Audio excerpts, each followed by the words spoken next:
Hello guys, स्वागत है आप सबका हमारे यूट्यूब चैनल कुछ टॉक में। आज की इस वीडियो में मैं आप लोग को एक जो नोटिस निकल कर आया है उसके बारे में बताने वाला हूं। साथ ही में वो प्रोसेस कैसे होगा उसके बारे में मैं आप लोग को बताऊंगा। तो चलिए वीडियो को शुरू करते हैं बिना किसी देरी के। चैनल को सब्सक्राइब करने के लिए सब्सक्राइब की बटन को क्लिक करें और हमारे वीडियो को सबसे पहले देखने के लिए घंटी की बेल आइकन को दबाना बिल्कुल ना भूलें। तो दोस्तों, आप लोगों को पता हो कि जून 2024 का एग्ज़ाम जो है वो 3 अक्टूबर को ख़त्म हो गया था पूरी तरीके से सारे सब्जेक्ट का। और उसके बाद सभी लोगों को इंतज़ार है उसका रिज़ल्ट का, ठीक है। रिज़ल्ट जो है सबसे पहले मैं आप लोगों को क्लियर कर देना चाहता हूँ। जून 2024 का रिज़ल्ट जो है वो आप लोग का नवंबर के मिड वीक में आने की संभावना है, यानी कि 15 से 18 नवंबर के पहले आप लोग का रिज़ल्ट आएगा। अभी आप लोग का रिज़ल्ट जस्ट अक्टूबर में नहीं आने वाला है, तो आप लोग बार-बार ये सवाल मत पूछिए, ठीक है। दूसरी बात रही कि जो नोटिस आया है, नोटिस जो आया है वो आया है आंसर की से रिलेटेड। जी हाँ दोस्तों, आंसर की आ गया है जून 2024 का, जो कि आप लोगों को पता होगा कि पैटर्न जो चेंज हो गया था जून 2024 से बीबॉस का जो पैटर्न चेंज हुआ था। अब जो आपका ऑब्जेक्टिव क्वेश्चन रहता है वो आपके ओएमआर शीट पर आपको आंसर करना होता है, ठीक है। इसलिए अब जितने भी ऑब्जेक्टिव क्वेश्चंस आएंगे उसका जो आंसर की है वो आप लोग के सामने लाया गया है इस बार बीबॉस के द्वारा। सबसे पहले मैं आप लोग को नोटिस पढ़ कर बता देता हूँ। नोटिस पढ़ने के बाद आप लोग को मैं पूरा प्रोसेस बताऊंगा कि कैसे आप लोग को अप्लाई करना है और कैसे आप लोग को आंसर की देखना है, अपना आंसर मिलाना है और कैसे आप लोग को उस पर ऑब्जेक्शन करना है। सबसे पहले आप लोग को नोटिस पढ़ के आप लोग को बता देता हूँ। देखिए नोटिस क्या है कि बिहार बोर्ड में 12th और 10th दोनों का अलग अलग नोटिस है। ये 12th का नोटिस है और ये 10th का नोटिस है, ठीक है। दोनों सेम नोटिस है लेकिन बस क्लास 12th और 10th का अलग कर दिया गया है। तो देखिए जून 2024 में परीक्षार्थियों से पूछे गए वास्तुनिक प्रश्नों यानी कि ऑब्जेक्टिव क्वेश्चन के आंसर की पर आपत्ति दर्ज कराने के संबंध में आवश्यक सूचना, ठीक है। सूचित किया जाता है कि क्लास 12 ये सब आप लोग पढ़ सकते हैं। मेन इसमें बात ये लिखा हुआ है कि आप लोग अपना आंसर की देख सकते हैं और आंसर की को तैयार किया गया है उस विषय के विशेषज्ञ की टीम के द्वारा। वो आंसर की तैयार किया गया है जो कि आप लोग को इस वेबसाइट पर उपलब्ध है, biharboardonline.com, ठीक है। इस पर उपलब्ध है और कब तक आप लोग उस पर आपत्ति दर्ज करवा सकते हैं तो 19 अक्टूबर, ये डेट आप लोग के लिए इंपॉर्टेंट है, 19 अक्टूबर, ठीक है। 19 अक्टूबर तक शाम 5 बजे तक आप लोग उस पर अपना आपत्ति दर्ज कर सकते हैं, रजिस्टर कर सकते हैं, जो कि मैं आप लोग को बताने वाला हूँ। उस डेट के बाद किसी भी व्यक्ति द्वारा आपत्ति की किसी माध्यम से भी की जाती है तो उस पर विचार नहीं किया जाएगा, ठीक है। डेट के बाद आप लोग को कोई ऑप्शन नहीं मिलेगा उस पर आपत्ति दर्ज कराने के लिए। डेट के अंदर ही आप लोग को अपना ऑब्जेक्शन रेज कर देना है, ठीक है। देख लीजिए वही सेम 10th का भी है, सारा कुछ लिखा हुआ है। अब मैं सीधा आप लोगों को बताता हूँ कि प्रोसेस क्या है इसका। आंसर की पहली बात तो आंसर की कैसे देखें, दूसरी बात ऑब्जेक्शन कैसे रेज करें, ठीक है, आपत्ति कैसे दर्ज करें, सारा कुछ मैं आप लोग को बताने वाला हूँ। तो सबसे पहले आप लोग को ऑफिशियल वेबसाइट पर आ जाना है, biharboardonline.com। ये आप लोग को सर्च कर लेना है। देख लिया आप लोग, ठीक से वेबसाइट देख लीजिए, biharboardonline.com, इस पे आप लोग को आ जाना है। देखिए कुछ ऐसा वेबसाइट खुल कर आएगा आप लोग को, biharboardonline.com। इसके बाद आप लोग को वीडियो में आगे बढ़ने से पहले अगर आप लोगों ने अब तक मेरे टेलीग्राम चैनल को ज्वाइन नहीं किया है तो आप लोग टेलीग्राम चैनल को जरूर ज्वाइन कर लीजिए, क्योंकि मैं टेलीग्राम चैनल पर सबसे पहले आप लोग को अपडेट देता हूं, तभी मैं यूट्यूब पर वीडियो बनाता हूं। आप लोग को ये देखने को मिल रहा होगा, ये मेरा टेलीग्राम चैनल है कुछ टॉक के ही नाम से।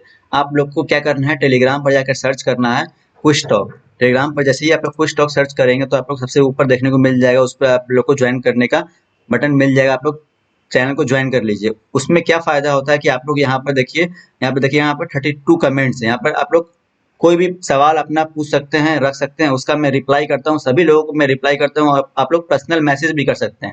ये है टेलीग्राम का फायदा। अगर आप लोग को बीबॉस से रिलेटेड कोई भी जानकारी पूछना हो या फिर कोई भी प्रॉब्लम हो तो आप लोग मुझसे डायरेक्टली कॉन्टेक्ट कर सकते हैं टेलीग्राम के माध्यम से। तो आप लोग टेलीग्राम चैनल को जरूर ज्वाइन कीजिए और टेलीग्राम चैनल ज्वाइन करने का मैं लिंक डिस्क्रिप्शन में भी डाल दूंगा, वहां से भी आप लोग जाकर टेलीग्राम चैनल को ज्वाइन कर सकते हैं।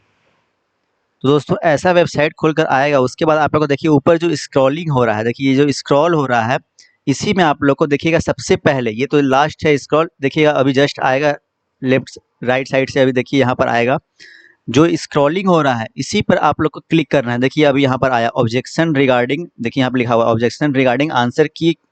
ये देखिए ये क्लास 10th का है, ये क्लास 10th का है जून 2024 एग्जाम। और दूसरा जो आ रहा है रजिस्टर ऑब्जेक्शन आंसर की बीबॉस क्लास 12। देखिए अगर क्लास 10th का करना है तो आपको ये पहला वाला, और क्लास 12th का करना है तो ये दूसरा वाला। तो मैं सबसे पहले आप लोग को देख लीजिए क्लास 12th का मैं आप लोग को करके दिखा देता हूँ। एक स्टूडेंट्स का मैं आप लोग को यहाँ पर करके दिखाऊंगा आप लोग को वैसे ही आप लोग सीख लीजिएगा। क्लास 10th का भी सेम वैसे ही करना है। देख लीजिए, मैं एक काम करता हूँ, क्लास 10th वालों का भी दिखा देता हूँ आप लोग को। देखिए क्लास 10th वालों का भी देखिए सेम कुछ है, ये जो वेबसाइट है ये सेम है, और क्लास 12th वालों का भी ये सेम है, सिर्फ यहाँ पर क्लास चेंज है, ठीक है। ऐसा कुछ इंटरफेस खुल के आएगा। देखिए यहाँ पर लिखा हुआ है कि लॉगिन करके अपना आपत्ति दर्ज करवा सकते हैं। आप लोगों को क्या करना है, यहाँ पे अपना स्टडी सेंटर कोड लिखना है, ठीक है। स्टडी सेंटर कोड क्या होता है, CZ से जो स्टार्ट होता है वो वाला। एग्जामिनेशन सेंटर कोड आप लोग मत लिखिएगा। स्टडी सेंटर का जो कोड होगा आप लोग के एडमिट कार्ड पर आप लोग को आपका स्टडी का नाम, स्टडी सेंटर का नाम और स्टडी सेंटर का कोड दिया हुआ रहता है।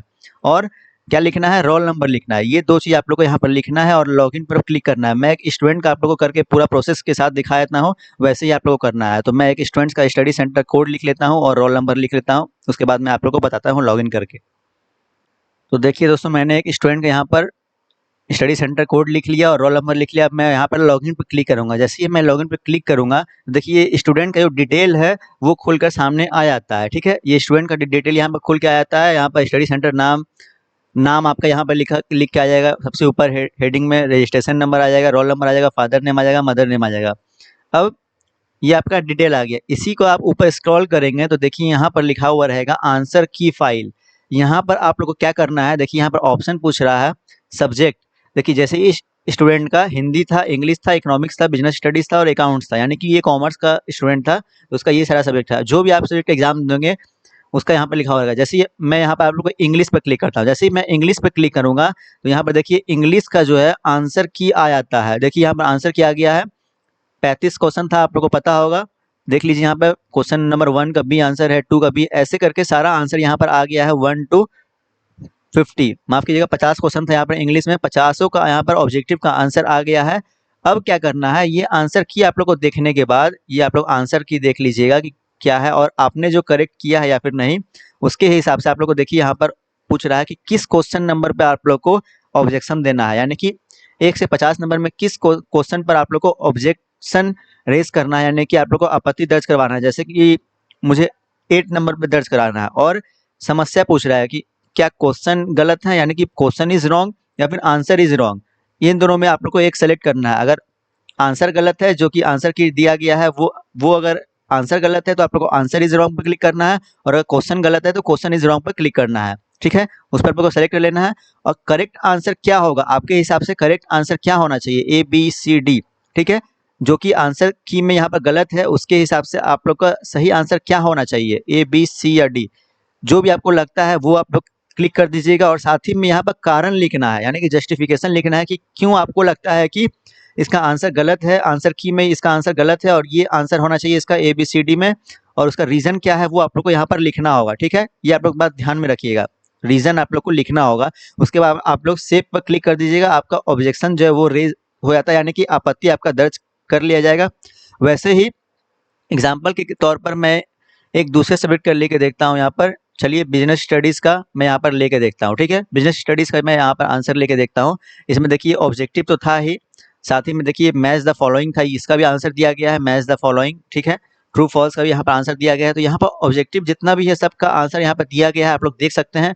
अगर आपको ऑब्जेक्शन रेज नहीं भी करना है तो आप लोग यहाँ पर आकर देख सकते हैं कि कौन सा आपका क्वेश्चन सही था या फिर कौन सा आपका क्वेश्चन गलत था। जैसे देखिए यहाँ पर हिंदी का मैं क्वेश्चन देख रहा हूँ, तो हिंदी का क्वेश्चन में देखिए क्वेश्चन नंबर यहाँ पर 33 देखिएगा, तो इसमें लिखा हुआ है रॉन्ग ऑप्शन, यानी कि क्वेश्चन नंबर 33 का जो ऑप्शन दिया गया था 4 आप लोग को, वो रॉन्ग ऑप्शन था। इसमें आप लोग को मार्क्स मिल जाएगा ऐसे ही, ठीक है। 100 क्वेश्चन दिया गया था हिंदी में, आप लोग को पता होगा, लेकिन आप लोग को 50 ही सॉल्व करना था।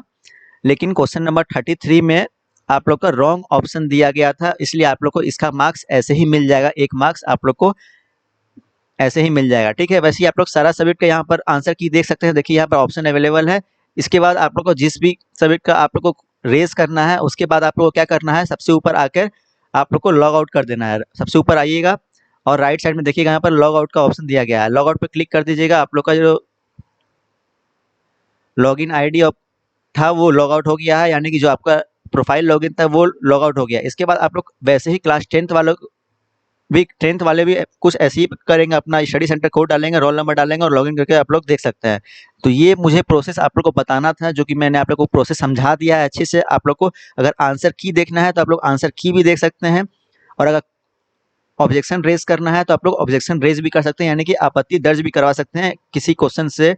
अगर आप लोग को आपत्ति थी कि ये क्वेश्चन गलत है या फिर इसका आंसर जो दिया गया है आंसर की में अगर वो गलत आप लोग को लगता है तो उसको भी आप लोग रेज कर सकते हैं। ये प्रोसेस मैंने आप लोग को बता दिया। बाकी जून 2024 का जो रिजल्ट है वो आपका नवंबर के मिड वीक में आने की संभावना है, यानी कि नवंबर के 15 नवंबर से 18 नवंबर यानी कि 20 नवंबर के पहले आप लोग का रिजल्ट आ जाएगा जून 2024 सेशन का। तो आप लोग बार-बार एक ही सवाल ना पूछे कि जून 2024 का रिजल्ट कब आएगा। अभी तो अक्टूबर चल रहा है और अभी एग्जाम को खत्म हुए मात्र 10 से 15 दिन हुआ है, यानी कि 3 अक्टूबर को एग्जाम ही खत्म हुआ था सारे सब्जेक्ट का। तो अभी तो रिजल्ट तो आने से रहा अक्टूबर मंथ में, आपका रिजल्ट नवंबर के मंथ में ही आएगा। चाहे वो 10 नवंबर को आए, 15 नवंबर को आए, 18 नवंबर को आए या 20 नवंबर को आए, आपको लोग का रिजल्ट नवंबर के मंथ में ही आएगा। यहाँ तक क्लियर हो गया आप लोग को, समझ में आ गया होगा कि क्या नोटिस था और क्या आप लोग को करना है, आंसर की कैसे देखना है आप लोग को अपने सब्जेक्ट का। अपना लॉगिन करके सारे स्टूडेंट लोग देख सकते हैं इस आंसर की को। तो मिलता हूँ आप लोगों से अगले वीडियो में। अगर वीडियो पसंद आया तो वीडियो को लाइक कीजिएगा, कमेंट कीजिएगा, शेयर कीजिएगा अपने सभी दोस्तों को जो भी बी बॉस से एग्जाम दिए हैं जून 2024 सेशन से। और आप लोग सब्सक्राइब करना मत भूलिएगा। आप लोग आजकल सब्सक्राइब नहीं कर रहे हैं, वीडियो को देखकर छोड़ दे रहे हैं, तो आप लोग चैनल को सब्सक्राइब जरूर कीजिए, उससे मुझे मोटिवेशन मिलती है। मिलता हूँ आप लोगों से अगले वीडियो में, तब तक के लिए बाय बाय।